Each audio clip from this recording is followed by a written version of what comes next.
अजितदादा पवार यांच्या अकाली जाण्यामुळे संबंध महाराष्ट्र हळहळला. नुसता हळहळला नाही, धाय मोकलून रडला. जी माणसं राजकारणात नाही ती सुद्धा दुःख हळहळ व्यक्त करत होती. अजितदादा पवार हे राजकारणातले धुरंधर होते.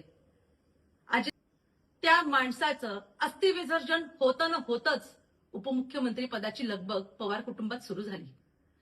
मात्र उपमुख्यमंत्री पद हे संविधानिक नसताना सुद्धा उपमुख्यमंत्री पदाच्या शपथीची एवढी गडबड कशासाठी, हा प्रश्न संबंध महाराष्ट्राला पडला आहे.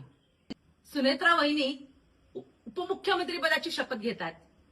जरी वहिनी तुम्ही शपथ जरी घेत असाल तरी मात्र महाराष्ट्रातल्या जनतेनं तुम्हाला उपमुख्यमंत्री म्हणून नाकारलेलं आहे.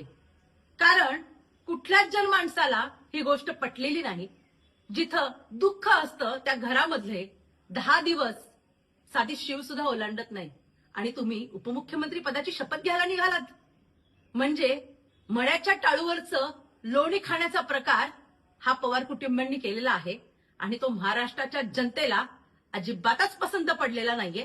पूर्ण महाराष्ट्रातली जनता हळहळत होती आणि अशातच अगदी 3च दिवसात म्हणजे काल अस्थि विसर्जन झालं आणि रात्रीच्या रात्री आपली मंडळी ही मुंबईकडे रवाना झाली का तर आज उपमुख्यमंत्री पदाची शपथ घ्यायची म्हणून. तर कुठेतरी मला हे खटकलं आणि आताच्या घटकेला मला असं वाटतं की सत्तेच्या पुढे काहीच नाही. ना भावना आहेत ना आपलेपणा आहे, म्हणजे कुटुंबाला पण नाहीये आणि त्यांच्याबरोबर काम करणाऱ्या लोकांना पण नाहीये. इतके वर्ष ज्या व्यक्तीबरोबर काम केलं, इतकी काय घाई झाली की त्या व्यक्तीला आपण 3 दिवसात त्याला लोटून पुन्हा सत्तेकडे वाटचाल करावी. सगळं बघून खूप मन अस्वस्थ झालं.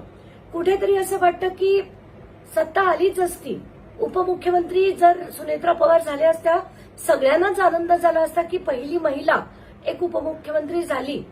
पण इतकी घाई न करता थोडंसं थांबून जर केलं असतं तर हे जास्त बरं झालं असतं.